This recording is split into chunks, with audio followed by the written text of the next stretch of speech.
예, 이렇게 뵙게 돼서 반갑습니다. 시작하면서 제가 보내드린 영상 혹시 틀을 수 있을까요? 지금? 예. 이게 공익광고에서 제가 만든 게 아니라 공익광고협의회 거기서 나오는 짤막한 광고인데 너무 짧아가지고 집중해서 한번 보셔야 돼요. 제가 너무 은혜 받은 영상이어가지고 한번 보겠습니다. 사원 김화영은 상냥하지만 딸 김화영은 몰라도 돼. 꽃집 주인 이효진은 친절하지만 이거 좀 채워봐. 엄마 이효진은, 친구 김범진은 쾌활하지만 하나 먹어봐. 아들 김범진은, 부장 김기주는 자상하지만 아, 빨리 와. 남편 김기주는 밖에서 보여주는 당신의 좋은 모습, 집안에서도 보여주세요. 공익광고 협의회. 예, 제 아내는 이거 보면 꼭 한마디 해요. 강대상에서 보여준 당신 모습 집에서도 보여주시오. 어떻게 다 남의 집 얘기죠? 우리랑 상관없는. 저는 이걸 보면서 이 안과 박. 근데 이게 또 가만 생각을 해보면 이게 안과 박이 다른 게 이중성이냐 예의냐. 사실 예의를 갖춘다는 것 자체가 어찌 보면 밖에서 안에서 하는 대로 하면 안 되잖아요. 믿는 사람, 서로 예수 믿는다는 거 말고 서로 신뢰하는 사람, 또 이 가족 안에서 생겨나는 여러 가지 문제들의 표현을 그대로 밖에 나가서 하면 안 되는 거 아니겠어요? 그러니까 어찌 보면 예의 바른 것이다라고도 볼 수 있고, 사실은 그 가족 관계라고 하는 거는요, 이 세상에서 제일 불친절한 사이가 가족입니다. 근데 왜 그러냐면 가장 믿는 사이거든요. 가장 신뢰, 이 정도로 해가지고 깨어지지 않는다는 관계의 믿음이 있어요. 그러니까 말을 막 해놓고, 아까 지금 이 영상에서도 식구들끼리 저렇게 해가지고 그 다음 주부터 우리 식구 끝 안 본다, 이제 이렇게 되면 저렇게 얘기 안 하겠죠. 우리가 이제 밖에서 만나는 사람들은 늘 긴장 속에 있습니다. 웃으면서 얘기해야 되고, 친절하게 얘기해야 되고, 서로 배려해야 되고, 그렇게 되지 않으면 관계가 유지가 안 되니까. 그런데 이 혈연으로 맺어진 관계는 이제 그 밖에서 이제 가졌던 긴장들을 다 풀어놓고 편안하게 해도 관계가 깨어지지 않을 거라는 확신이 있는 거죠. 그러니까 편안하게 하는 거 아니겠어요? 그러니까 저는 이제 이 관계에 대한 얘기를 좀 하다 보면 강의를 실컷 듣고 나서 어떤 분들이 그런 얘기 하더라고요. 아유, 목사님, 그 결론 간단하네요. 그러더라고요. 그래서 뭔데요? 그랬더니 그냥 남처럼 해라, 이제 이거 아니에요? 그러더라고요. 근데 가만 그 얘기를 듣고 보니까 정답이에요. 남처럼 하면 돼요. 남처럼. 우리 식구들을 남처럼 대해야 되는데 지금 우리의 가족관계는 너무 얽혀 들어가 있어서 문제가 되는 거죠. 저는 왜 이렇게 젊은 시절부터 철이 들었는지 모르겠어요. 제가 결혼하기 전에 저희 어머님이 그러시더라고요. 내가 며느리를 보면 딸같이 하고 어쩌고저쩌고 그러길래, 어머니, 며느리는 남이에요, 남. 그랬더니 내가 딸같이 한다는데 네가 왜 그러냐고 막 그러더라고요. 그러니까 제가 이제 그때 결혼하기 전인데 지금 제 아내에게 그 얘기를 했죠. 아니, 우리 어머니가 말이지 결혼하면 며느리를 딸같이 하겠다 그래서 내가 남이라고 생각해라, 이제 이렇게 얘기했더니 어머니가 좀 화내시더라. 그랬더니 어떻게 어머니한테 그럴 수 있냐고, 내가 이제 어머니처럼 모시겠다고 그래. 아유, 시어머니는 남이야, 남. 그랬더니 어떻게 아들이 돼가지고 그런 얘기를 하냐고 막 그러더라고요.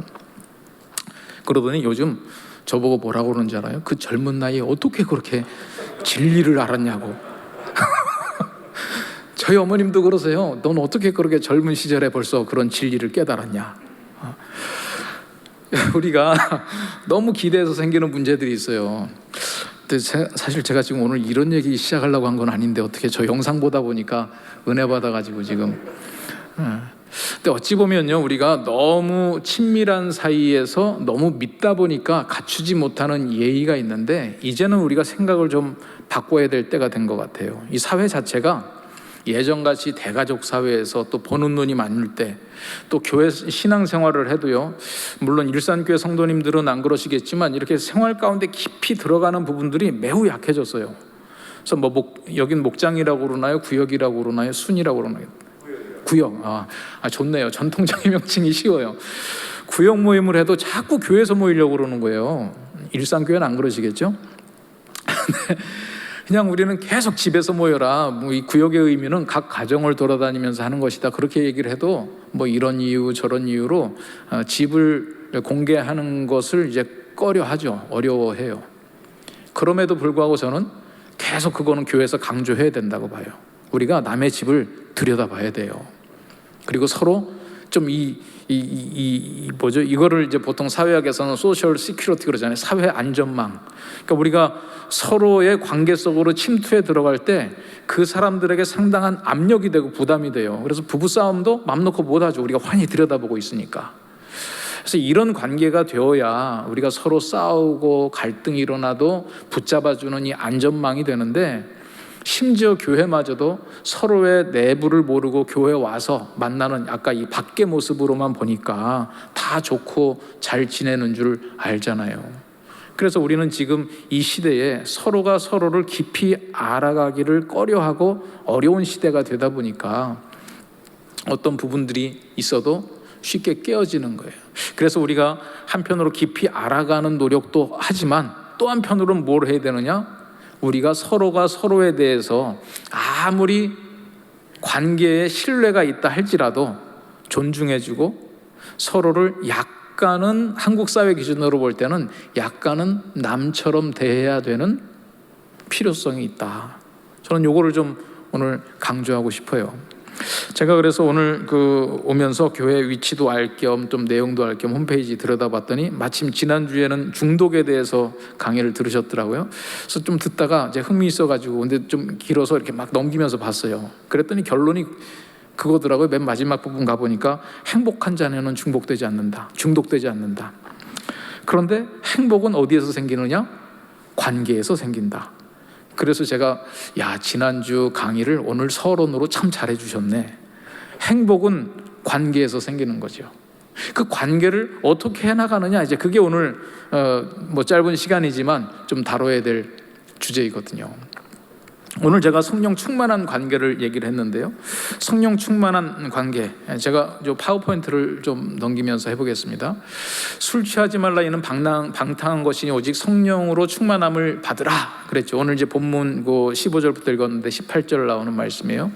성령 충만한 사람은 어떤 사람이냐? 내 안에서요 신령한 노래가 넘치는 거예요. 그래서 막 노래 넘쳐요. 시와 찬미와 신령한 노래로 서로 화답하며 마음으로 주께 노래하며 찬송하며. 내 마음이 어떤 상태냐면 늘 찬송이 나옵니다. 그래서 성령 충만한 사람은 걸어가면서 흥얼흥얼하면서 찬송이 나와요.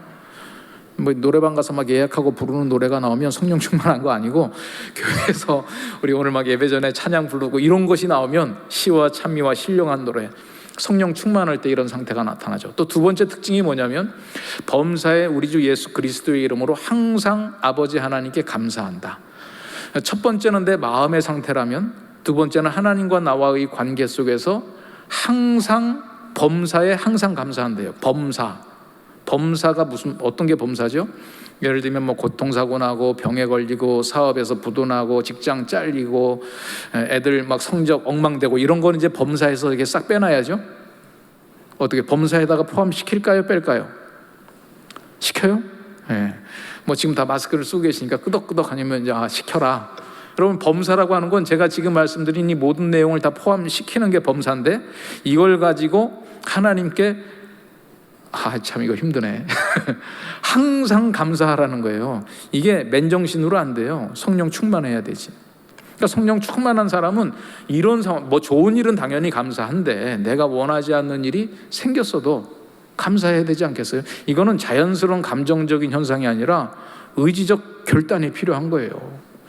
근데 이게 쉽지 않더라고요. 사실 저도 지금 제 아내가 조금 힘들어요. 왜냐하면 추석 전에 돌발성 난청이라는 게 생겼어요. 참 이게 또 전체적으로 또 방송이 되지. 그래도 이거는 국가 기밀은 아니니까. 한쪽 귀가 안 들려요 지금. 이게 초기 치료가 중요하다 그래가지고 지금 열심히 치료받고 그러는데 한 다음 주까지만 집중해 보려고 그래요. 감사가 될까요, 안 될까요? 감사가 안 되는 거예요. 처음에는 이런 일이 생기면 퀴블러노스인가? 내 이름도 잘 생각 안 나네. 죽음에 대해서 연구한 사람이 있어요. 나에게 불행이 생길 때 5단계 상태가 진행이 되는데, 처음에는 부인해요. 어떤 일이 생기잖아요. 이건 사실이 아닐 거야. 막 이리저리 다녀 검사 받아보니까 사실이에요. 부인할 수가 없어. 그러면 화가 나는 거예요. 왜 나한테 이런 일이 생겨? 나보다 더 나쁘게 산 놈도 많은데. 저도 그렇잖아요. 이렇게 착하게 살고 나를 도와온 헌신적인 아내에게 왜 이런 일이 생겨? 막 하나님이 원망스러워요. 감사가 아니고. 그러다가요, 이제 그 다음 단계가, 세 번째 단계가 타협의 단계라고 그랬어요. 하나님이시여, 이것만 고쳐주시면, 해결해 주시면, 일종의 딜을 해요. 그러다가도 안 되잖아요.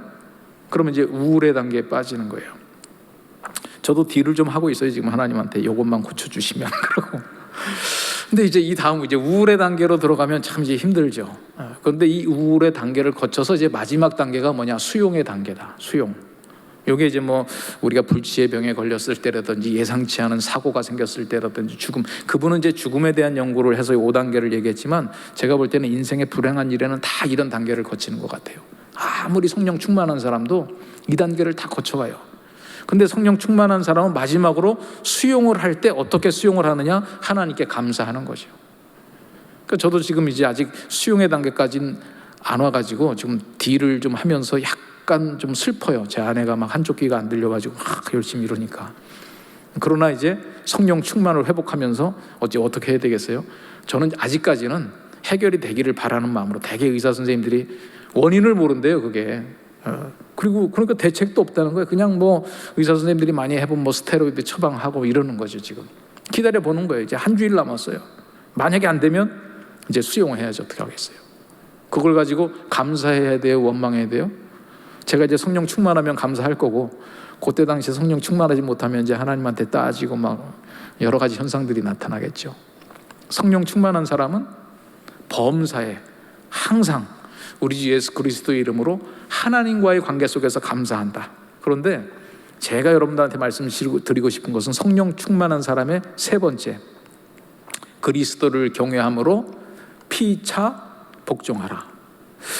이게 바울 사도가 그냥 생각나는 대로 쓰는 것 같아도요, 절대 그런 생각나는 대로 쓰는 게 아니에요. 굉장히 논리적이고 조직적이고 깊은 생각 가운데 글자를 하나씩 하나씩 써나가게 돼 있어요. 성령 충만한 사람은 내 마음에 기쁨이 넘친다. 하나님과의 관계 속에서는 모든 일로 인하여 감사한다. 다른 사람과의 관계에 있어서는, 이게 피차잖아요. 피차에 있어서는 서로 복종한다. 성령 충만한 사람은요, 서로 복종하는 사람이에요. 근데 누구와의, 그러면 피차라고 하는 사람들은 누구냐? 요 피차. 그래서 오늘은 이제 25절까지 이제 첫 번째 카테고리만 읽었지만, 그 다음 6장에 가면 부모 자식 관계가 나오고, 그 다음이 종과 상전의 관계가 나와요. 이게 대표적인 인간 관계의 세 가지 카테고리죠. 부부 관계, 부모 자식 관계, 사회 생활. 뭐 예전에는 종과 상전들, 요새는 노사 관계, 고용 관계라고 할 수 있겠죠. 사회 관계. 여러분, 성령 충만한 사람은 남편과 아내 사이에 피차 복종하고, 부모와 자녀 사이에 피차 복종하고, 종과 상전 사이에 피차 복종한다. 여러분들은 너무 당연하게 그렇구나 이렇게 끄덕끄덕 받아들이실지 모르겠는데, 지금 이게 2년 전 얘기가 아니고 20년 전 얘기가 아니고 200년 전 얘기가 아니고요, 2000년 전 얘기예요. 지금 이 글이, 바울 사도가 지금 이 글을 쓴 게 2000년 전에 썼어요. 지금부터 대략 2000년 전에. 지금 요 아내와 자녀와 종, 요쪽 라인, 이 아내와 자녀와 종은 사람 숫자에 셀 때 들어갔을까요? 안 들어갔을까요? 사람 숫자 셀 때 여자들은 빠져, 애들은 가라. 종은 그냥 물건이죠. 그 누가 인간이냐면, 여기도 이제 몇 사람 계신가 한번 이렇게 보면, 일단 남자여야 되고 자녀가 있어야 돼요. 그리고 누구한테 월급 받는 사람은 아닌 자영업자여야 돼. 자녀를 둔 남자 자영업자, 그분들이 이제 여기에 이제 인간으로 앉아 계시는 거거든요. 그분들끼리는 피차 복종해도 된다, 이렇게 생각을 할까봐 바울 사도가, 내가 말하는 피차는 지금 그 시대에 말하는 자유인, 성인 남자 이 종이 아닌 신분을 얘기하는 피차가 아니라, 그 사람들끼리의 피차가 아니라, 여러분 고대 그리스의 민주정은요, 그 사람들끼리 민주제도를 한다는 거예요. 지금 민주제도랑은 달라요. 그 자유인들끼리 피차 복종하라, 이렇게 알아들을 가능성이 많으니까 바울 사도가 내가 말하는 피차는 오해하지 마라 그러면서 지금 아내들아, 남편들아, 부모들아, 자녀들아, 종들아, 상전들아, 피차 복종해라. 아내가 남편에게, 자녀가 부모에게, 종이 상전에게 복종하는 것은 그때 당시에 보편적 진리인데, 바울 사도가 얘기하는 것은 성령 충만한 사람은 무엇까지도 할 수 있느냐? 남편이 아내에게 복종하고 부모가 자녀에게 복종하고 상전이 종에게 복종한다. 그 근거가 뭐냐? 하나님께서 하늘 보좌를 버리고 낮고 천한 이 땅으로 인간으로 와서 섬겼다. 그러기에 우리도 마땅히 이렇게 해야 되지 않느냐. 여러분, 이게 2000년 전에 가르쳐준 행복한 인간관계의 기본 원리예요. 그래서 지난주 여러분들 중독 강의를 듣고 행복한 관계를 만들려면 오늘 이 성령 충만한 인간관계, 특히 그래서 여기서는 이제 남편들이 아내에게 복종해야 되고 부모가 자녀에게 복종해야 되고 상전이 종에게 복종해야 된다. 그 반대편을 하지 말라는 게 아니라 그 반대편도 있어야 되는데 추가적으로 이런 일들을 해야 된다는 거예요. 이게 성령 충만한 인간관계이자 사실은 요새 세상에서도 이걸 깨닫기 시작했어요. 대한민국은 좀 아니지만. 그래서 제가 기사를 보다가 우리 2002년 월드컵 아시죠? 월드컵. 그때 우리 잘했어요? 잘못했어요? 엄청 잘했죠. 그때 감독이 누구죠? 히딩크. 제가 그냥 여러분들 뭐 이제 대답 잘 하시는 걸로 알고 딱 보니까 다 대답 잘 하고 계세요. 우리가 막 말을 하면 안 되잖아요. 여러분들이 고개만 끄덕여 주시면 아는 걸로 알고. 히딩크가 왔을 때 인터뷰한 기사가 내가 흥미가 있어가지고 카피를 저기 복사를 한번 해와봤어요. 월드컵 성공의 비결. 이 글자가 작아서 잘 보일지 모르겠는데요. 자기는 어느 나라를 가든지 그 나라 문화를 이해하고 받아들이려고 노력한대요. 그래서 이제 선수들이 막 절박한 선수들은 다 성공한대요. 한국 축구에서 참 이 선수들이 예의가 바르다는 거예요. 아주 겸손하고 헌신적이고 지도자가 뭐라고 얘기하면 다 순응하고 참 이게 좋긴 한데 단점도 된다. 그래서 자기가 한국 감독일 때 바꿔야 되겠다라고 생각하는 것이 뭐였느냐? 이 수직적인 선후배 문화였다는 거예요. 그라운드에 나서는 11명과 나머지 벤치 멤버는 모두 승리를 향해 함께 달리는 동등한 존재다. 한국 사회는 좀 더 수평적 의사소통을 갖춰야 한다. 그래서 히딩크가 뭘 했느냐? 선수들이 엄청 군기 잡잖아요. 지금도 가끔 보면 뭐 학폭, 이 선수들이 막 폭력 행사하고 그게 나름대로 경기력 향상에 도움이 된다라고 생각을 해서 예전에 감독들은 알면서도 그냥 놔뒀던 거예요. 자기들끼리 딱 질서 잡고. 그럼 뭔가 이제 지시하기도 편하거든요. 하나하나 대드는 것보다 한 명 딱 얘기해가지고 그 친구가 쫙 컨트롤하고 얼마나 다루기 쉬워요. 일사불란하게. 그런데 이거는 바꿔야 되겠다는 요거. 그래서 히딩크가 제일 역점을 뒀던 게 수직적인 선수들의 서열 문화를 선후배니 뭐니 상관없이 다 수평적인 관계로 뛰도록 만들어 놓으니까 그냥 11명 뿐만 아니라 벤치에 앉아있는 사람들의 역량까지 그라운드에서 다 나타나는 거예요. 이게 한국 사회에서 자기가 바꿔놓으려고 했던, 자기는 어디를 가든지 문화를 수용하는데 이 부분은 내가 좀 바꿔놓으려고 노력을 했다는 거죠. 그래서 저는 2002년 월드컵 성공의 비결은 수직적인 소통을 수평적인 소통으로 바꿔놨다. 근데 이거를요, 기독교적으로 얘기하면 그리스도를 경외함으로 피차 복종하는 문화로 바꿔놓는 거예요. 이게 세상의 문화가 아니라 사실은 기독교에서 하나님께서 우리에게 원하시는 인간관계. 우리는 이 사회에서 기능상으로는 부모도 있고 자식도 있고 남편도 있고 아내도 있고 종도 있고 상전도 있지만 하나님 앞에서는 촌수가 어떻게 되느냐? 다 같은 하나님의 자녀요, 형제 자매다 이거예요. 지금 이 생각이 머릿속에 딱 들어와 있으면 이 다음 강의를 안 해도 되는데 이게 말로 해가지고 우리 문화라는 게 쉽게 바뀌어지지가 않더라고요. 제가요, 이 강의를 기독 청년들한테 했어요. 기독 청년. 저기 대구의 경북대학교인가? 거기 가니까 기숙사가 말이죠. 그냥 일반 학교인데도 기독교 기숙사가 어떻게 있더라고요. 뭐 여러 가지 이유로 생겼나 봐요. 그 안에 주로 보니까 목회자 자녀들이 많이 머물고 있던데 그 친구들이 수련을 한다고 그래가지고 가서 내가 이 강의를 했어요. 그리스도를 경외함으로 피차 복종하자. 했더니 뭐 아멘 아멘 하고 다 잘 알아듣는 것 같더라고요. 근데 이제 중간 쉬는 시간에 어떤 친구 한 명이 저한테 딱 오더니 아 목사님 제가 복학생인데요 그러더라고요. 복학생. 지금 이제 군대가 좀 짧아져서 그렇지만 그전에는 이제 군대 하여튼 이상하게 제가 지금 보면 다 청년들인데 저도 대학 다닐 때는 복학생은 완전히 경로부대 뭐 이런 굉장히 무슨 뭐 복학생 그러면 일반 사회의 할아버지보다 더 할아버지 같아 어떻게. 자기가 복학생이래. 그럼 복학생. 군대 갔다 와 보니까 세상이 너무 바뀌었다는 거예요. 그래서 내가 어떻게 바뀌었는데요? 그랬더니 후배들이 선배들이 뭐라고 그러면 자꾸 따진대요. 그래서 내가 그래요? 참 힘드시겠네. 근데 궁금한 게 하나 있는데 따지는 거하고 물어보는 거하고 어떻게 틀려요? 내가 그랬죠. 선배들한테 따진다고 그래서 선배들한테 물어보는 거하고 선배한테 따지는 거하고 어떻게 틀리냐 그랬더니 이 친구가 가만히 생각을 하더니 글쎄요, 선배한테 물어보면 따지는 건가? 자기가 가만 듣고 보니까 후배가 선배한테 물어봤는데 자기는 그걸 뭐라고 생각하냐면 이놈이 따지네. 자기가 군대 가기 전에는 감히 선배한테 선배가 무슨 말 한마디 하면 물어보지도 않고 했는데 이제는 물어본다 이거예요. 이걸 가지고 뭐라고 그러느냐? 따진다. 여러분, 이게 그리스도를 경외함으로 피차 복종하십시오라고 했더니 아멘 아멘까지도 했는데 바로 그 쉬는 시간에 오는 질문이에요.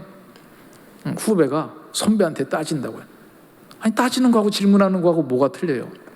틀린 게 있긴 있죠. 만약에 선배한테 물어볼 때 한 주머니 손 넣고 한쪽 다리 달달 떨어가면서 어이 선배! 이제 이러면 따지는 게 될 수 있어요. 근데 제가 아무리 생각해도 그 사회 속에서 선배한테 그렇게 물어봤을 것 같지는 않아. 그냥 물어봤어. 그랬더니 선배는 기분 나쁜 거야. 왜 물어보냐 이거야. 그냥 하지. 여러분, 지금 우리 사회에 이게 21세기가 됐는데도요, 여전히 우리는 이 가치가 그대로 남아있어요. 그리스도를 경외함으로 피차 복종을 하라고 그랬는데 누군가 서열을 매겨가지고 위와 아래를 가지고, 이거는 이제 공경하지 말라라고 하는 건 좀 차원이 달라요. 그건 제가 조금 이따 설명을 할게요. 분명히 공경을 해야 되는데 윗사람의 의견에 아랫사람은 반드시 동의해야 되는가? 반대 의견을 가지면 안 되는가? 제가 이렇게 물어보면 반대할 수 있죠. 다 이래요. 근데 반대를 당하면 기분이 좋은가 나쁜가? 기분이 왜 나쁠까? 여러분, 제가 대학 다녔을 때도 이제 꽤 시간이 흘렀네요. 저는 대학교를 83년도에 들어갔는데 대학교에 들어가가지고 제가 그 고등학교 때부터 사진을 좀 찍었어요. 저는 외대를 나왔는데 외대 학보 기자로 들어갔어요. 학보 기자로, 사진 기자로. 갔더니 그때가 한참 뭐 민주화 한다고 그러고, 그때는 학도 호국단이 있다가 총학생회로 이제 막 부활하자 하는 그런 민주화 운동이 한참 일어나던 때, 80년대 봄 뭐 이러면서. 근데 그때 이제 신문사에서는요, 민주화 투쟁, 막 우리가 기사 쓰는 거 가지고 엄청 투쟁을 했어요. 막 교수님은 이 기사는 안 된다, 우리는 막 쓴다, 이러면서 우리는 나름대로 민주화 투쟁의 선봉에 있는 나름 언론이라고 그냥 자부심을 갖고 있었거든요. 그런데 신문사에 들어가 보니까 써붙여놓은 구호는 아닌데 이게 입으로 물려지는 구호가 있어요. 이게 좀 말이 어려운데 알아들으실지 모르겠네. 대외 절대 민주, 대내 절대 복종. 이해가 되세요? 그러니까 우리는 지금 민주화 투쟁을 하는데 신문사 안에서 한기수 선배를 어떻게 알아라? 하늘같이 알아라 이거예요. 선배가 한마디 하면 일사불란하게 움직여야 우리가 빨리 신문을 잘 만들고 그 기사를 출판해서 민주화 투쟁을 할 수 있다. 그럼 참 우리가 심지어요, 어느 날은 막 집합을 시키더니 빠따를 치는 거예요. 한기수위가 우리 맞았어요. 그래서 신문사 안에서. 그래서 우리가 이 민주화를 부르짖는 신문사에서 비민주적인 폭력이 웬 말이냐, 이를 갈면서 우린 절대 이렇게 하지 말자 이랬는데, 그 다음에 우리가 이제 후배 기수를 하나 뽑았잖아요. 세월이 너무 바뀌었어요. 우리랑 달라도 너무 달라. 우리는 선배가 시키면 했거든. 얘들은 뭘 물어보더라고. 너 가서 그거 좀 해왔더니 아니 뭐 그게 저 선배님이 더 가깝지 않느냐, 뭐 이런 버르장머리 없는 얘기를 이래가지고 신문을 만들 수 있겠어요? 지금 급해 죽겠는데. 그래서 이제 우리가 의논을 했죠. 우리가 맞은 것만큼은 아니지만 조금 손은 봐줘야 되겠다. 이래서 조금 손을 봐줬더니요, 그랬더니 말을 듣더라고. 그래가지고 신문을 제대로 만들어서 우리가 민주화 투쟁에 성공을 했어요. 학도 호국단이 없어지고 총학생회가 부활했어요. 여러분, 이게 제가 좀 역설적으로 너무 얘기하는 것 같지만 사실은 이 핵심 코드는요, 진리예요. 진짜예요, 진짜. 그런데 제가 지금 가끔 기사들을 보면 이 시대는 민주화가 됐는가? 아니, 제가 뭐 민주화 투쟁을 하자는 얘기가 아니라 지금 성경 얘기를 해요. 이 시대는 과연 복음의 말씀대로 성령 충만한 관계가 교회 안에서는 이루어지고 있는가? 그리스도를 경외함으로 피차 복종하라라고 하는 관계를 우리가 지금 마음으로 받아들이고 있냐 이거예요. 이것을 안 받아들이면 이 이후의 교육은 여러분들에게 스트레스만 됩니다. 왜냐하면 내 마음은 허락하지 않는데 자꾸 상대를 뭐 존중하는 말을 하고 뭐 이 말은 하면 안 되고 저 말을 해야 되고. 여러분, 제가 사실 오늘 강의 전략을 좀 바꾼 게, 우리 부목사님이 저한테 연락을 주시면서 이제 교회 주보를 이렇게 보내주셨는데 봤더니 QR 코드가 있더라고요. 부부 세미나에 여러분들한테 좀 숙제로 드린다 그러면서 QR 코드로 들어가서 요걸 보고 부부간의 대화를 나눠보세요 그랬는데, 저도 그래서 QR 코드를 딱 찍고 들어가 봤더니 김창옥 교수님의 이 부부 대화, 야, 나는 그분이랑 경쟁할 수가 없어. 그분은 청중을 들었다 놨다 하고 막 대화의 기술이 얼마나 화려한지, 나는 이걸로 경쟁하면 안 되겠다. 코드를 좀 달리하자. 근데 여러분, 만약에 성령 충만한 인간관계를 그리스도를 경외함으로 피차 복종해야 된다, 이것을 받아들이지 못하고 김창옥 교수님 강의 들으면 스트레스만 생기는 거예요. 아니, 내가 이렇게까지 해야 돼? 내가 생존하려고 이렇게까지 해야 되는 세상이 됐어? 진짜 이 세상 비참하다. 남자들의 권위는 다 어디 갔고, 남자들의 자존심은 어디 갔고. 비굴해져요. 내가 동의하지 않고 그 방법을 따라 해야 된다는 거는. 심지어 교회에서 제가 이 피스메이커 교육, 화평하게 하는 자로 사는 교육을 시켜도요, 어떤 분들은 와가지고 막 한숨을 내쉬는 거예요. 내가 이렇게까지 해야 되냐고. 여러분, 그래서 우리는 그리스도를 경외함으로 피차 복종하라라고 하는 것을 심정적으로 받아들이지 않으면, 사실은 성경, 우리 부부간의 소통 세미나 이런 걸 하면 할수록 스트레스밖에 안 쌓여요. 그런데 오늘 우리 말씀에서 이 얘기한 게 뭡니까? 그리스도를 경외함으로 피차 복종하라. 그리고 심지어 사회에서도 소통, 수평적인 의사소통을 강조하고 있잖아요. 그래서 이제 이런 생각들을 가지고 성령 충만한 사람들은 어떻게 갈등을 대하고 인간관계들을 풀어가야 되느냐. 이 갈등에 대해서 이제 서로 이제 관계잖아요. 행복한 관계를 만들려면 갈등이 생길 때 이제 회피하는 사람들이 있고 공격하는 사람들이 있어요. 회피라고 하는 것은 어떤 생각하면 이 사람들이 평화주의자 같아요. 그냥 잘 지내는데 속으로 꾹꾹 참는 사람들이에요. 화평을 가장하는 사람들이죠. 근데 반대로 공격하는 사람들이 있어요. 막 뭔가 마음에 안 들면 열받아가지고 상대방을 그냥 혼내는 거죠. 근데 우리 문화는 주로 어떤 문화냐면 회피적인 반응을 요구하는 문화예요. 그래서 모범생, 아까 히딩크 감독도 얘기했던 게 뭐냐면, 우리나라에서는 다 이제 감독이 뭐라고 얘기하면 수능적인 사람이다. 속으로 마음에 안 드는데도 그걸 표현을 하지 않는 거예요. 그래서 회피하다 보니까 그 사실을 인정하지 않고 도망가고, 결국 가장 마지막 단계로요, 회피 반응의 마지막 단계가 자살이에요. 그래서 우리나라에서 자살률이 OECD 국가 중에 1위라는 거 아니에요. 그런데 어떤 나라에서는요, 우리는 이거를 굉장히 착한 사람, 참 좋은 사람, 그래서 전통적으로도 며느리는 9년간 장애인 생활을 해야 된다잖아요. 언어장애 3년, 청각장애 3년, 시각장애 3년. 무슨 소리인지 아시죠? 그렇게 살아가는 며느리 보고 효부라고 그랬어요, 전통적으로. 그런데 지금 그런 회피적인 반응을 이제는 하는 경우가 잘 없지만, 여전히 우리의 가치관은 그게 착한 사람이고 평화로운 사람이다, 이렇게 생각을 하고 있어요. 그런데 바다 건너 저 다른 나라에 가면, 특히 미국 같은 데 가면 막 트럼프 좀 이상하잖아요. 성격도 이상한 것 같고. 그런데 미국 사람들이 다 이상해서 그 사람을 예전에 대통령 뽑아줬겠어요? 두 번째는 떨어졌지만 그것도 근소한 차이로 떨어져가지고 지금까지 계속 억울하다 그러고 있어요. 뭐 개표가 잘못됐다 그러고. 적어도 인구의 절반 내지 그 어간은 트럼프가 좋다고 찍어주는 거예요. 여러분, 좀 이해가 좀 이상하지 않아요? 뭐 그런 이상한 인간을 어떻게 인구의 절반이 좋아하지? 왜 그러냐면, 그 나라는요, 우리가 말하는 피스메이커, 뭔가 문제가 생기면 꾹 참는 사람을 뭐라고 그러냐면 비겁한 사람이라고 그래요. 이중인격자라고 그러고. 거기에서 피스메이커는 어떤 사람들이냐, 악당을 때려 부시는 사람을 피스메이커라고 그래요. 주로 그래서 미국에서는 피스메이커들이요, 화평하게 하는 사람들이 보자기 메고 많이 날아다니더라고. 영화를 보면 배트맨, 스파이더맨, 뭐 무슨 이런 맨들 있잖아요. 쫙 날아, 아이언맨, 보자기 메고 딱 날아다니면서 그냥 악당을 때려 부셔요. 공격적이죠? 근데 그 사람들을 정의의 사도, 피스메이커, 화평을 만드는 사람, 악을 때려 부신다, 악의 축을 박멸한다. 이게 문화적으로 굉장히 달라요. 그러나 우리는 회피적인 반응도 아니고 공격적인 반응도 아니고 화해하는 반응, 피스메이커의 반응을 보여야 된다. 그래서 그래서 여기서 사실은 이제 할 이야기들은 좀 여러 가지 있지만 이 중에 딱 한 가지 핵심만 좀 핵심이라기보다 우리 문화에서 가장 익숙치 않은 부분 하나만 좀 말씀드리려고 그래요. 그래서 이 부분만 여러분들이 딱 오늘 소화를 하셔도 사실은 엄청나게 진도 나가는 건데 제 경험상으로 머릿속으로는 이해는 돼도 이제 실천은 좀 어려운 부분이에요. 그래도 한번 여러분들한테 이제 말씀은 드려보려고. 얼마나 실천할지는 모르겠지만 하여튼 이 부분은 이제 들어서만 되지 않고 계속 훈련을 해야 되는 부분인데, 우리가 성경에 보면 내 눈 속에 들보를 빼라라고 하는 부분이 있어요. 마태복음 이제 7장 5절에서부터 6절 말씀인데, 외식하는 자여 먼저 내 눈 속에서 들보를 빼라. 그래야 밝히 보고 형제의 눈 속에서 티를 빼리라. 그래서 우리 자신의 잘못들을 보고 나의 잘못을 먼저 빼내야 객관적으로 상대방도 볼 수 있다. 근데 재밌는 말이 그 다음 6절에 나와요.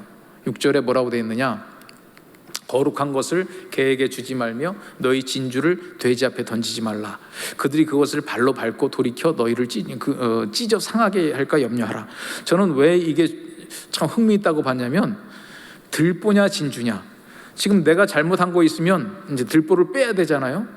근데 가만 보니까 사람들이 들보를 빼지 않고 진주를 빼는 사람들이 꽤 많아요. 그럼 상대방과 나의 갈등 속에서 갈등이 일어났다, 관계를 개선해야 된다라고 하면서 알았어 아예 당신 뜻대로 해, 당신 뜻대로, 그럼 되지. 이렇게 얘기하는 건 내가 지금 심정적으로 동의한 것 같아요, 아니면 일단 요 문제는 지나가고 보자, 임기응변 같아요. 임기응변. 정말 나는 속으로는 동의하지 않아요. 근데 이거 가지고 계속 따지면 자꾸 저 사람이 뭐라고 할 것 같으니까 내 생각은 여전히 그것이 옳지만 알았어 네 뜻대로 해. 이거는 진주를 포기하는 거나 마찬가지예요. 진주를. 어떤 경우는 진짜 자기가 버려야 될 똥꼬집을 끝까지 부리는 사람이 있어요. 이건 빼내야 될 들보인데 주장을 하고, 이거는 끝까지 간직해야 될 진주는 그냥 내버리고, 이러면 그때 당시에 문제는 지나갈지 몰라도 이것으로 인한 비용의 지불, 대가의 지불을 엄청나게 해야 되는 경우들이 생긴다는 거죠. 그래서 우리가 서로 어떤 관계 속에서 문제가 생기면 뭐가 이 들보고 어떤 것은 내가 진짜 목숨 걸고 이건 지켜야 된다, 이 주장해야 될 것이냐. 그래서 이 마태복음 7장 5절 6절이 붙어 있는 것 같아요. 예수님께서 분명히 들보는 빼라, 그런데 진주, 거룩한 것 그건 내주지 마라. 문제는 이제 뭐가 진주고 뭐가 들보냐, 요거를 좀 구분해야 되잖아요. 그래서 제가 그냥 빨리빨리 나가느라고 혹시 잘 이해를 못 하셔도 이런 게 있구나 정도만 생각을 하셔도 괜찮아요. 갈등이라고 하는 거, 이제 인간 관계, 이제 관계가 행복해야 자녀들도 중독도 안 걸리고 우리 부부도 행복해지고 소통도 잘 될 텐데, 갈등이라고 하는 것을 가만 들여다보면은요, 요 두 가지 요소가 있어요. 두 가지, 인격적인 요소와 실질적인 요소가 있는데, 이게 이제 중요한 문제는 아닌데 우리 문화에서 가장 취약한 부분이다. 이것만 여러분들이 잘 극복하시면 진짜 이거 진도 많이 나가는 겁니다. 이 인격적인 문제라고 하는 것은 어떤 주장하는 방식이고요, 이 실질적인 문제라고 하는 것은 주장하는 내용이에요. 내용. 이게 주장하는 내용이라고 하는 것은 상대방과 내가 서로 이제 의견이 다른 거죠. 근데 상대방과 나와 의견이 다른 거하고 다른 의견을 어떤 방식으로 얘기하느냐, 이제 요게 이제 구분이 돼야 되는데, 누군가랑 얘기를 할 때 이제 화가 나시잖아요. 부부간에도 그렇고 부모 자식간에도 그렇고 누구와 얘기를 하든지 화가 나는데 왜 화가 날까? 이거 가만히 생각해 보면은요, 실질적인 문제, 의견 차이로 인해서 화가 나는 경우는 잘 없어요.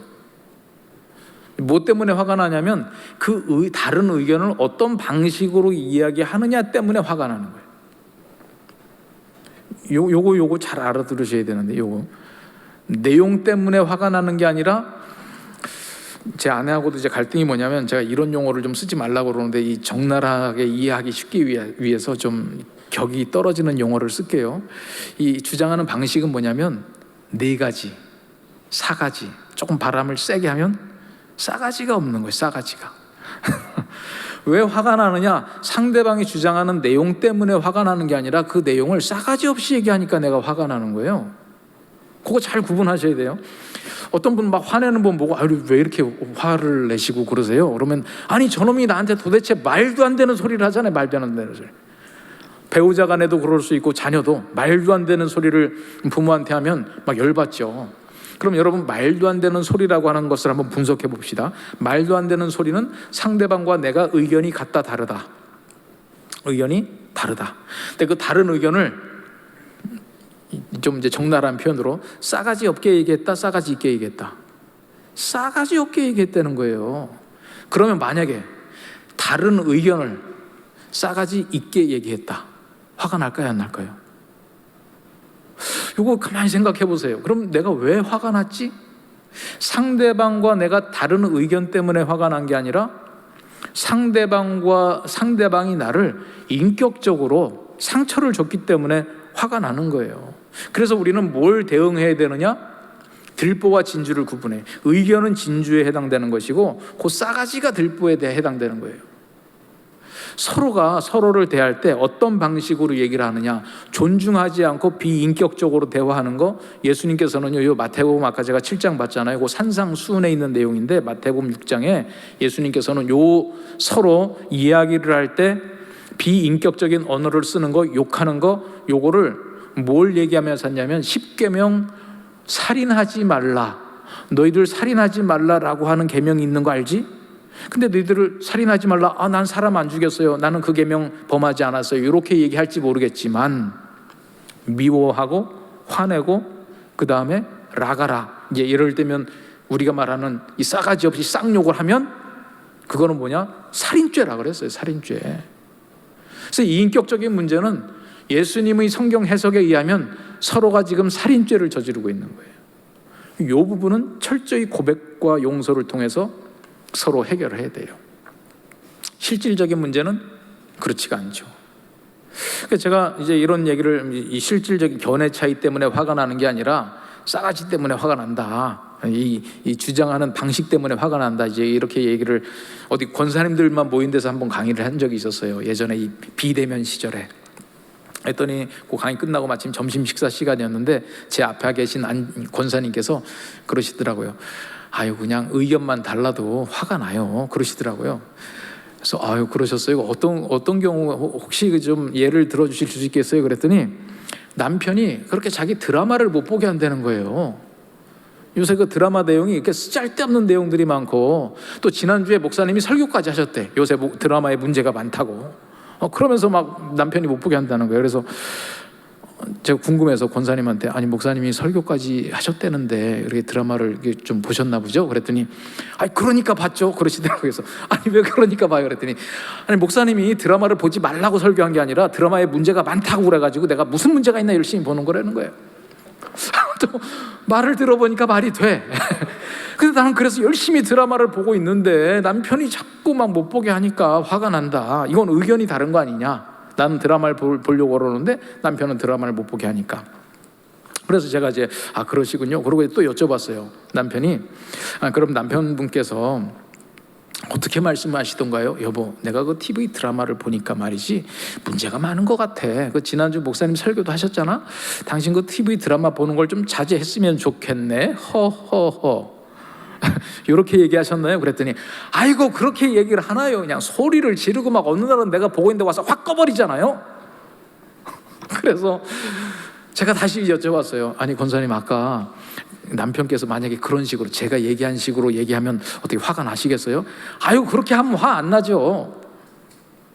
그러면 남편이 TV 드라마를 보지 말자고 그래서 화난 거예요? 소리를 지르고 일방적으로 꺼버려서 화난 거예요? 그랬더니 눈을 껌뻑껌뻑 좀 생각하시다가 소리를 지르고 꺼버려서 화났나? 그러시더라고요. 소리를 지르고 꺼버리니까 어떤 생각이 드세요? 그랬더니 그냥 금방 대답이 나와요. 그건 날 무시하는 거죠. 완전 무시하는 거죠. 요즘으로 얘기하면 그 앞에다 또 도구자도 붙여요. 도구. 완전 개무시하는 거죠. 개무시. 그러니까 결국은요, 남편이 TV를 보지 말자. 이유는 뭐냐? 내용이 바람직하지 못하다. 우리한테 안 좋은 영향력을 준다. 이게 이제 남편의 의견이었어요. 아내의 의견은 보자. 뭐가 문제 있는지 알아야 된다. 이 세상 돌아가는 걸 알아야 우리가 그리스도인이라 할지라도 올바른 가르침을 줄 수 있다. 어떤 의견에 찬성하실래요? 여러분, 실질적인 요소는 되게 옳고 그름이 없어요. 여러 가지 이유가 바탕이 돼서 자기의 주장이 있죠.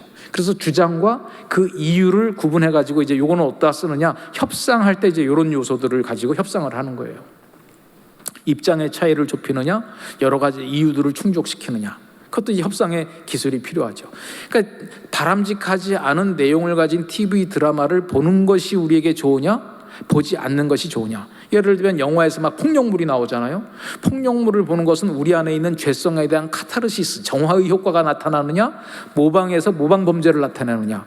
교육학자들이 아직까지도 토론하는 부분이에요. 이거는 여러분들이 막 폭력물이라고 해서 다 나쁜 게 아니고, 예전에 여기 세대들 이렇게 조금 연배 있으신 분들을 보니까 권투가 한참 유행하던 시절이 있었잖아요. 지금은 주일 저녁 예배를 이렇게 일상교회 같은 데나 모범적으로 드리지, 요즘 다 예전에는 주일 저녁에 예배가 있었고, 이상하게 또 이 권투 시합은 주일 저녁에 해요. 그러면 권투 시합, 유명한 권투 시합이 있는 날은 주일 저녁 예배가 빨리 끝나는 경향이 있었어요. 왜냐하면 목사님들이 권투를 좋아해. 왜 좋아하는지 모르겠어요, 폭력적인 걸. 근데 목사님들이 그걸 보고 막 따라서 누구를 막 이제 두드려 패느냐, 그게 아니라 막 이런 것들을 그걸 보면서 해소하시나 봐요. 그러니까 어찌 보면 어떤 그 영화나 이제 드라마 속에서도 그런 막 폭력물들이 나오면 우리 안에 있는 이런 좀 폭력성들이 순화되는 효과가 있다, 이렇게 주장하시는 분들도 있고, 어떤 분들은 그런 것 때문에 우리 사회의 폭력이 심해진다, 자꾸 따라해서, 이렇게 주장하는 분들도 있어요. 어느 의견이 맞느냐? 드라마를 보지 말라는 남편과 아내의 주장 중에 어떤 것이 바람직하냐? 그거는 정답이 없고, 그 가정 안에서 필요한 해결책을 찾기 위해서는 부부간에 뭘 해야 되느냐? 협상을 해야 돼요. 그런데 고백과 용서가 필요한 부분은 뭐냐면, 비인격적으로 소리를 지르고 일방적으로 TV를 꺼버리고, 그러니까 아내가 막 소리를 지르면서 TV를 끄는 남편 보고 뭐라고 그러겠어요? 여보, 왜 나 무시해? 그러면 이제 남편이 뭐라고 그럴까요? 내가 언제 당신을 무시했다고 그래? 직접 꺼주는 서비스를 좀 했을 따름이지. 응? 아까 얘기할 때 남편은 여보 요거 좀 보지 맙시다 얘기했더니 처음부터 소리 지르지는 않았을 거예요. 그때 알았다고, 요것만 보고 끝낸다고. 근데 남편이 좀 무슨 일을 하고 와서 좀 뉴스를 볼까 그랬더니 드라마는 드라마인데 조금 내용이 다른 것 같아. 그래서 물어봤더니 이제 아까 그건 끝났고 요거 또 마저 보여야 될 게 있어서 좀 채널을 옮겨왔다는 거야. 남편이 열받아요, 안 받아요? 왜 열받느냐? 무시당했다고 생각해. 남편 알기를. 그러니까 어떻게 해요? 왜 남편 무시해? 또 요 소리 하기에는 좀 자존심 상해가지고 쓸데없이 텔레비나 보고 있고, 이렇게 얘기하는 거예요. 그게 사실은 그 있는 진짜의 메시지는 뭐냐면, 왜 날 무시해? 이건데, 왜 쓸데없이 텔레비나 봐? 이렇게 얘기하는 거죠. 그러니까 서로 왜 화가 나느냐? 서로 무시당했다고 생각해서 화가 나는 거죠. 여러분, 이게 인격적인 요소예요. 그래서 부부싸움 할 때 어떻게 해야 되느냐? 뭐 꾹 참고 웃으면서 얘기하고 뭐 이런 것, 이런 건 기본이고, 얘기할 때 화를 내야 돼요. 어디다가 화를 내야 되느냐? 왜 나를 무시하냐고 화를 내야 돼. 예를 들면 남편이, 내가 지금 TV 드라마를 봤어요. 설령 내가 요걸 보고 그만 보겠다라고 얘기했어도 마침 요거 하나 더 봐야 될 것이 아까 미처 생각하지 못한 게 있어요. 미처 생각하지 못했던 거라서 미처 말을 못했을 뿐이야. 그래서 잠깐 채널을 돌렸더니 그새 아주 그냥 늑대같이 달려들어가지고 쓸데없이 실형을 보고 있다고 막 소리를 지르면서 확 꺼버렸어요. 그러면 어떻게 화를 내야 되냐면, 여보, 당신 내가 TV 드라마 아까 보고 끝낸다고 그랬는데 하나 더 본 거? 난 아까 미처 얘기 못해서 하나 더 봤을 뿐이야. 근데 당신은 뭐 나름대로 다른 생각이 있겠지. 그러니까 그 부분에 대해서는 한번 얘기해 봅시다. TV 드라마를 볼 필요가 있는지 없는지. 그런데 어따 대고 소리는 질러, 소리는. 이 부분은 화를 낼 수 있다. 그렇게 소리 지르면 내가 마음이 상하잖아. 당신이 다 무시한다고 생각되니까. 여러분, 그냥 막 얘기를 하는 것 같아도 이른바 이런 거를 아이 메시지, 나 주어 전달법, 이런 기법이 들어간 거예요. 지금 나의 감정을 얘기하는 거죠. 이러기 위해서 필요한 게 뭐냐? 갈등 상황 안에서 뭐가 인격적인 요소고 실질적인 요소인지를 구분해서 서로 다른 견해 차이에다가 화를 내면 안 돼요. 그거는 당신은 드라마를 보지 말자고 그러는구나. 나는 이런 이유에서 드라마를 봐야 됐다고 생각하는데, 한번 우리 이 부분, TV는 한 대고 해결책을 찾아봅시다. 그런데 당신 아까 그 얘기할 때 소리 질렀지, 나한테 얘기 안 하고 그냥 텔레비 꺼버렸지, 그거 나를 인격적으로 대한 태도인가? 이 부분은 따지고 들어갈 수 있다는 거예요. 그런데 TV 보는 문제는 견해 차이죠. 그래서 이 부분을 구분해야 되는데, 제가 이런 얘기를 하면 그건 서구적인 사고고 우리는 그렇게 안 살아왔다, 우리가 뭐 코쟁이들이냐 막 이렇게 문화적인 차이를 존중해야지, 또 문화까지 나오면 조금 곤란해져요. 그래서 저도 이게 서구 문화면 우리가 따라할 필요가 없는데 봤더니요, 서구 문화가 아니라 그 사람들이 성경책을 우리보다 한 2000년 먼저 썼어.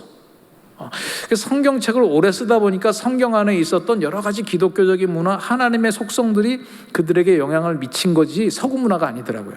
제가 그 증거를 보여드릴게요. 출애굽기 23장 4절에서 5절 보면, 내가 만일 내 원수의 길 잃은 소나 나귀를 만나거든.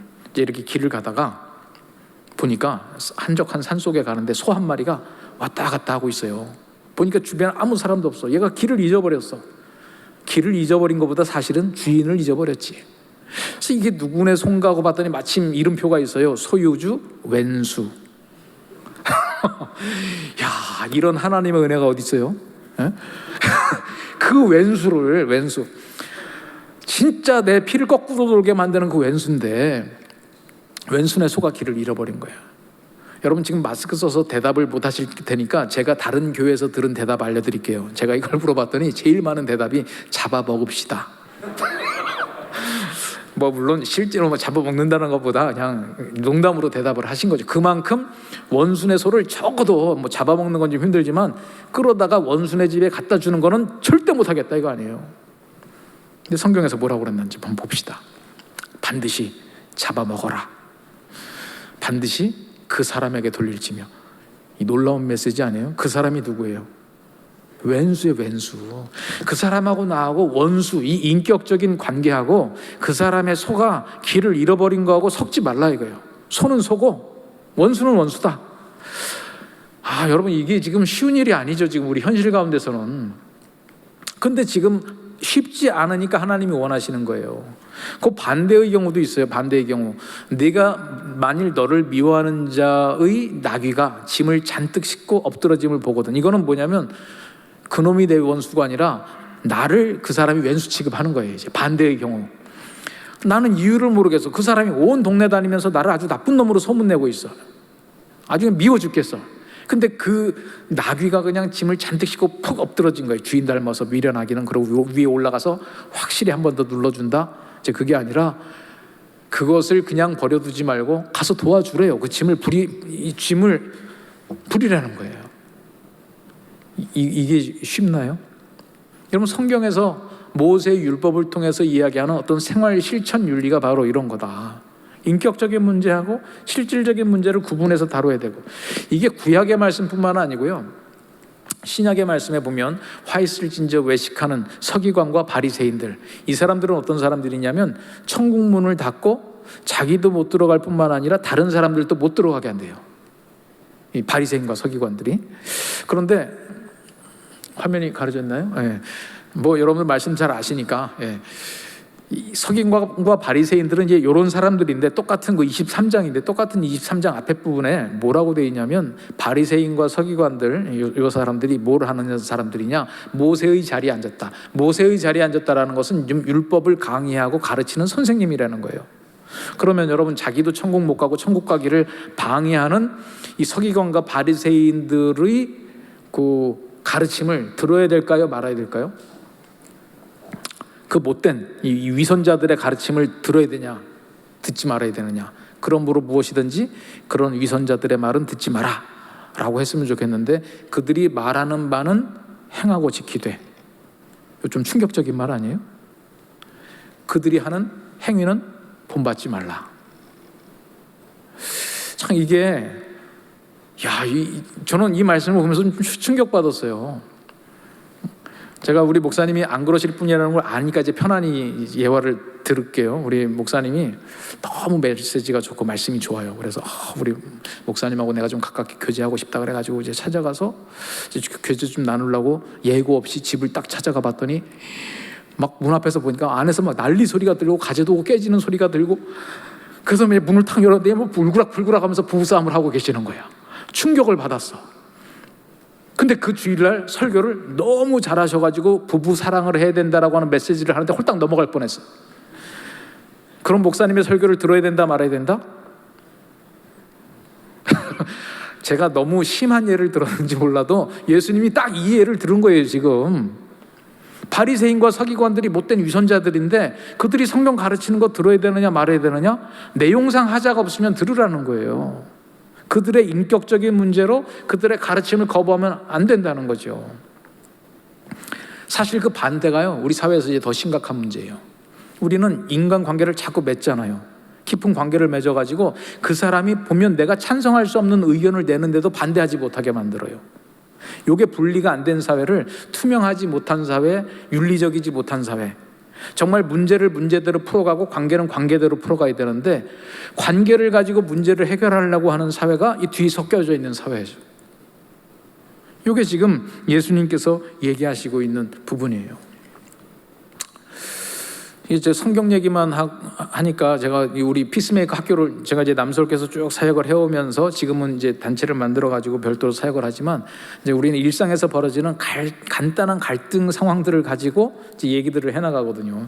갈등이라고 하는 게 심각한 갈등이나 가벼운 해프닝들이나 원리가 똑같아요. 그래서 우리는 요금 가벼운 사례들을 가지고 자꾸 훈련을 하다 보면 심각한 문제도 해결해 나가는 훈련이 되는 건데 요 사례만 하나 소개하고 그냥 마무리를 할게요. 요 사례. 글자가 이제 작아서 잘 보이시겠네요.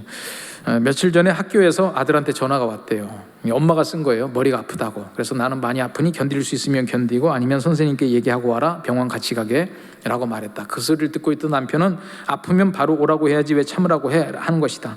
나는 전화를 끊는 순간 화가 났다. 매번 애들이 아프면 학교도 가지 말고 쉬라고 해야 되나? 나는 남편을 보면서 아이들을 너무 나약하게 키우는 거 아니야? 당신이 어릴 때 그랬다고 무조건 그러면 되냐? 하고 같이 소리쳤다. 지금 요 간단한 자신의 경험한 사례를 우리 이분은 예수 안 믿으니까 이렇게 싸웠을까요? 아니에요. 제가 기억하기에는 안수 집사님인가? 하여튼 남편이 하여튼 이 부부간에 안수 집사님까지 아닌지 모르겠는데 하여튼 다 신앙인이에요. 예수 잘 믿어도 부부싸움 하죠. 여기서 우리가 이제 구분을 해봐야 될 거 아니겠어요? 인격적인 요소는 뭐고 실질적인 요소는 뭘까? 그러니까 우리가 이제 이런 상황을 놓고 그런 구분들을 한번 해보는 훈련하는 거예요. 왜냐하면 제대로 화를 내기 위해서. 화를 참으면 안 돼요. 이제 화를 내야 되는데 포인트를 정확히 맞춰서 화를 내야 된다 이거죠. 그래서 한번 인격적인 요소, 실질적인 요소 요걸 구분하기 위해서 서로의 다른 의견은 뭔가? 서로 비인격적인 방식으로 대화하는 건 뭔가? 요거를 이제 구분해 보는 거예요. 한번 그 내용을 볼까요? 아들한테 전화가 왔대요. 머리가 아프다고 전화가 왔어요. 그러니까 이 얘기를 듣고 그래 많이 아프니 견딜 수 있으면 견디고 아니면 선생님께 얘기하고 와라. 병원 같이 가게. 지금 이 엄마의 의견은 오라는 거예요? 그냥 있으라는 거예요? 그냥 있으라는 거죠. 그러니까 아파도 좀 참아봐라. 당장 오지 마라. 버텨라. 지금 이제 그 얘기예요. 그랬더니 그 얘기를 듣고 있던 남편은 옆에서 뭐라고 그러냐? 아프면 바로 오라고 해야지 왜 참으라고 해? 남편의 의견은 뭐죠? 바로 오라고 하는 거예요. 지금 아들의 전화에 대해서 어떤 조치를 해야 되느냐? 아내는 기다리자. 남편은 바로 조치를 하자. 그래서 이 실질적인 요소는 뭐가 되겠어요? 여기에서 머리가 아프다고 전화한 아들에게 아내의 의견은 일단 견뎌봐라. 남편은 바로 오라고 해라. 어떤 의견이 맞을까요? 어떤 의견은 틀릴까요? 아마 여기서도 이거 가지고 토론하자 그러면 아마 50대 50으로 나눠질걸요. 여러 가지 이유로 아내는 내가 이 애 잘하는데 요거 자꾸 들어주면 뭐 여러 가지 이유로 일단은 시간을 갖죠. 뭐 학교에서도 또 다 조치가 되니까. 남편은 아니다. 위기 관리는 항상 과하게 대응해야 된다. 초기 대응이 중요하다. 골든타임. 심지어 양치기 소년의 이야기가 된다 할지라도 우리가 항상 진지하게 해줘야 그 다음부터 거짓말도 못한다. 제가 잠깐 양쪽의 의견을 주장을 대변했어도 수긍이 되죠. 아, 그래서 기다리라고 그러겠구나. 그래서 오라고 그러겠구나. 그러면 서로 다른 의견, 맞고 틀리고가 아닌데 이 부부는 왜 화가 났을까요? 여기 보면 화가 났다 그랬잖아요. 화가 난 이유는 아프다라고 전화한 아들을 바로 데리고 와야 되느냐 놔둬야 되느냐 이것 때문에 화가 나서도 안 되고 그것 때문에 화가 난 것도 아니에요. 근데 물어보면 아마 그것 때문에 화가 났다고 그러겠죠. 그래서 우리가 생각을 해보자는 거예요. 왜 화가 났는지. 같이 소리쳤다. 지금 이 말은 뭐냐면 아내가 전화를 받고 있을 때 그 소리를 듣고 있던 남편은 아프면 바로 오라고 해야지 왜 참으라고 해 라고 조용히 귀에다 대고 얘기했다. 소리쳤다.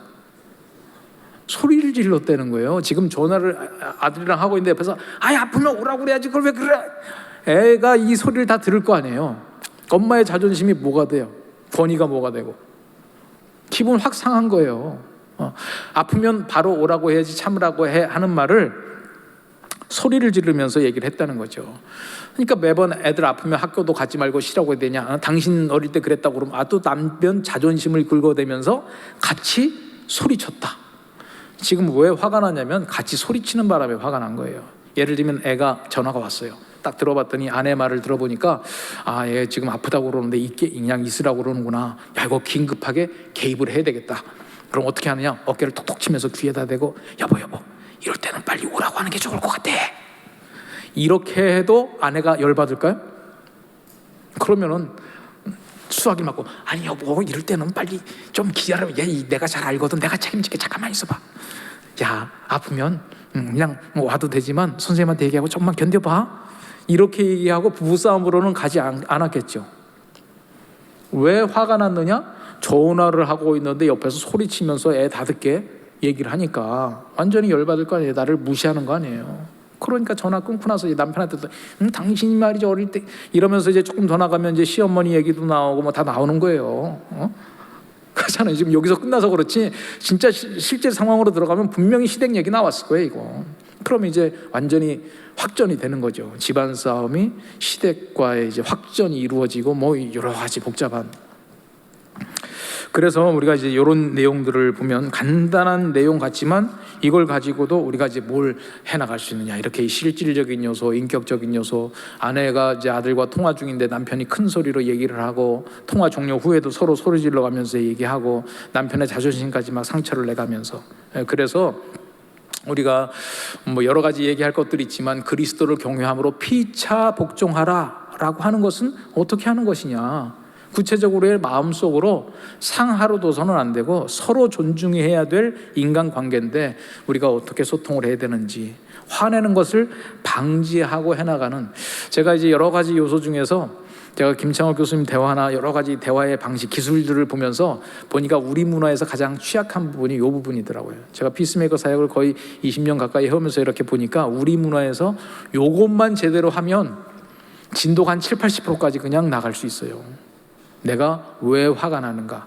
물론 실질적인 문제 때문에 화가 나는 이유도 또 있어요. 이제 그거는 또 다른 차원으로 설명할 일인데 우리가 이런 부분들을 잘 구분해 나가면서 내가 빼내야 될 진주와 빼내야 될 들보와 지켜야 될 진주, 또 실질적인 문제, 어떤 협상을 통해서 서로의 견해 차이를 가지고 제3의 새로운 대안을 만들어 나가는 것과 또 고백과 용서를 통해서 관계를 회복해 나가는 것, 바로 이런 것이 우리의 관계를 증진시키고 행복을 만들어 나가는 것이고, 더 근본적으로는 하나님께서 우리에게 알려주신 대화의 기본적인 방식이고 틀이라는 거죠. 그래서 오늘 어떤 말씀을 드릴까 하다가 여러분들 교회에서는 여러 가지 교육이나 또 기회들이 많은 것 같아서 제가 다른 데 가면 이거보다 조금 더 좀 다른 얘기들을 해나가는데 이 부분을 조금 여러분들이 아시면 좋겠다 싶고, 지금 안 것으로 끝나서는 안 되고 이걸 계속 좀 고민하면서 생활 가운데 적용을 좀 하셔야 되거든요. 그래서 그런 부분들은 계속해서 지속적인 노력들을 해나가다 보면 여러분들의 그 분노 조절, 화나는 거, 이 부분들을 관리가 가능하게 된다. 그러면 행복한 관계가 부부간에 증진이 될 수 있고, 그러면 우리 지난주에 얘기했던 대로 자녀의 중독의 문제도 행복한 관계 속에서 다뤄나갈 수 있지 않겠느냐. 오늘 여러 가지 말씀 중에서 한번 내 눈 속에 들보와 진주를 구분하는 법, 이 방법을 말씀드렸는데 계속 말씀 가운데서 좀 고민하면서 여러분들의 행복한 관계가 풍성해지시는 성령 충만한 부부가 되시기를 바라면서 오늘 말씀을 마치겠습니다. 제가 기도하겠습니다.